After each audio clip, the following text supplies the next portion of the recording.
Hey guys, Jess Goodman with Steamboat Super Sharpeners. Today we're going to go over sharpening the 3-blade. One of my favorite ones because of just the geometry and how simple it is and how we're just going to use the flat. So these are 200 grain, inch and an eighth. This is the third out of 4.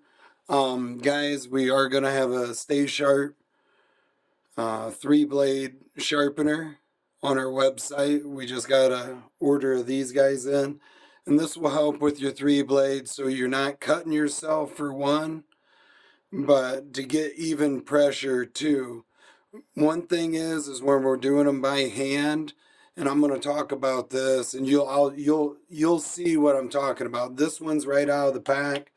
This one still has red dirt on it from a hunt, but I just sharpied them up with the green Sharpie.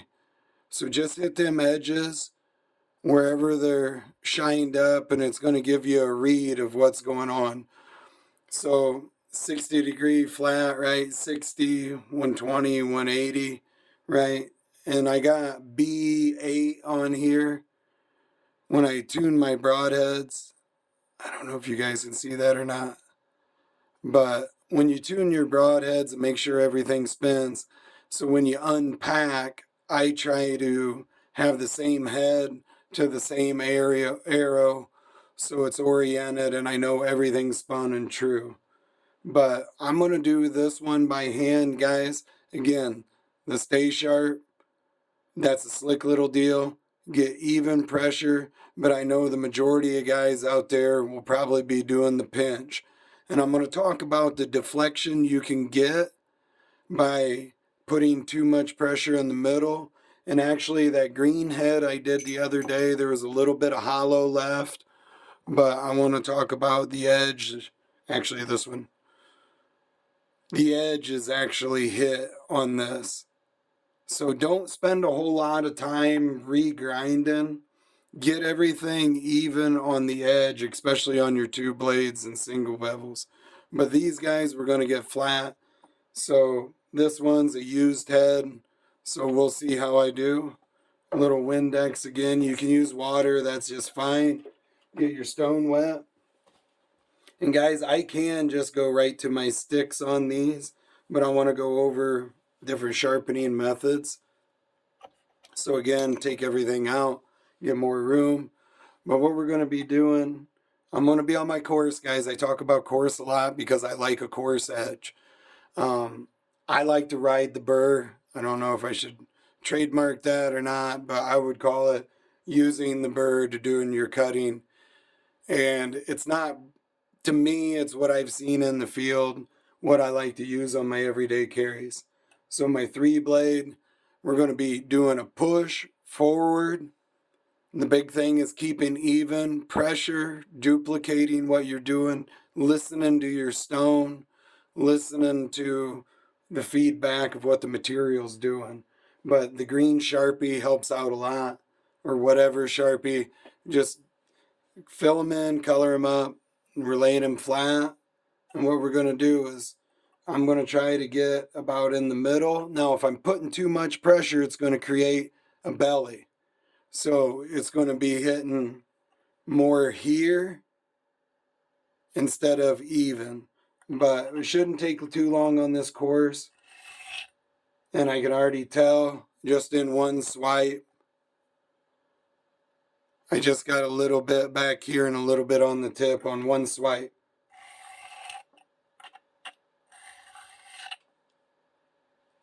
Just a little bit right there. And that's a pressure deal, probably more than it's a grind deal.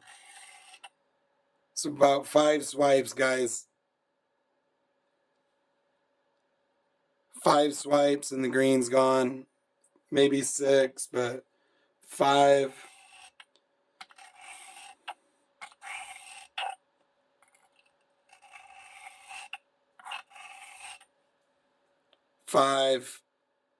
Green's gone. So use your Sharpie. And I wish I could get better lighting for you guys. Try to get it up closer to the light. So that's what it was. Again, stones make quick work. So do sticks. I'm not much of a strap guy on 3 blades. And this is just a coarse, and here's 5 again. Just a little bit right there. We got to take 2 hands. And guys, I'm not telling you how to sharpen, but most people are going to grab that. The safest thing to use is that guide, but don't put your hands where you wouldn't put your pee-pee. So use common sense. I'm holding safely on that. Most of you guys are going to be doing that. I get it. Try to use the Stay Sharp, use the Sharpie system, but something like that for stone work. And then I'm going to dry this head off here.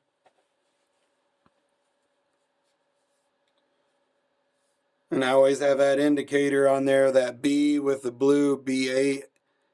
You guys probably can't see it, but right here, that was the arrow B8. And if you want to strop, you can strop. So, but I like reusing that burr. I'll do a little bit of stropping here for you guys on video. Maybe I just screwed that up. But I always go counterclock on my rotations to me. So if I did 3, 3, go down to a 1 and a 1. Stropping, you get that ultra fine edge just like that. I like to be, honestly, I like to finish over here. Maybe just 2.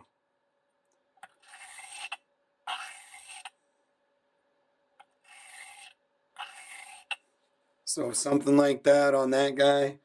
And for our sticks, again, we're going to be working on the inside. Now, single bevels, the Omega and the green head, you guys have been watching me do those. But I'll try to get a correct camera angle on these 3 blades. And then using the Stay Sharp, guys, it's just an even.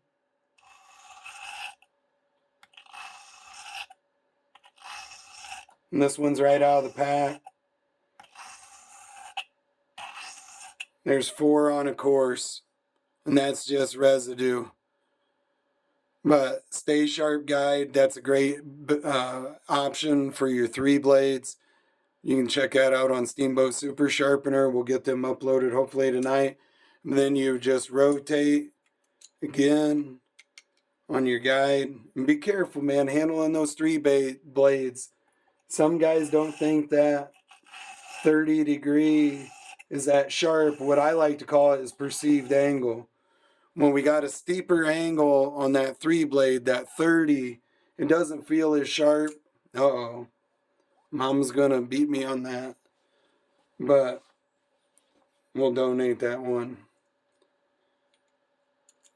But we're gonna get on here on this 3 blade, and that's one thing with the holder. You just gotta index it. Again, if I did 5, green's gone. That was a brand new one out of the pack, guys.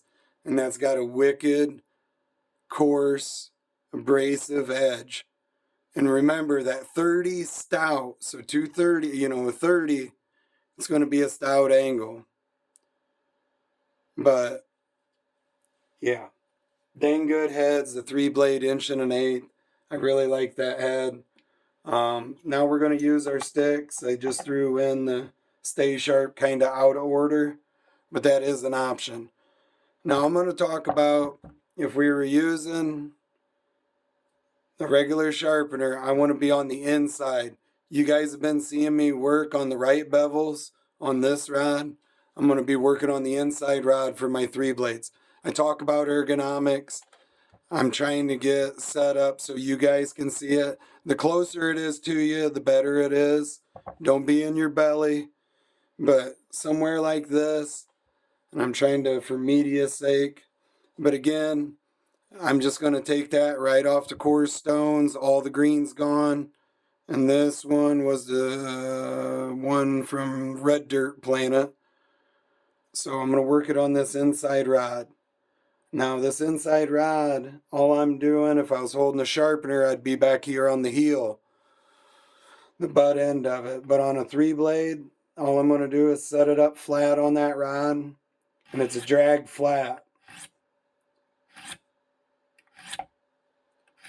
So there was 5.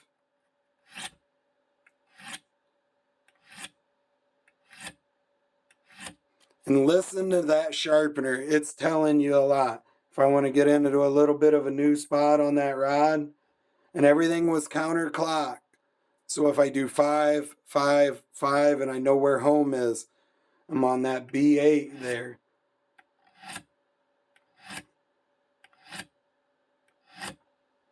There was 5 each, so 50. I mean, that is nasty. I want a bite.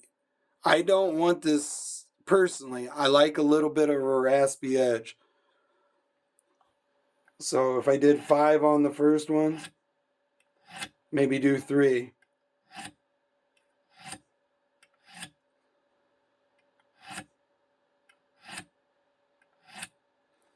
And I'm trying to stay quiet on that so you can hear that. But I want to run the burr. And I talk about it a lot. I think it's a longevity edge on my work knives, like on my everyday carries.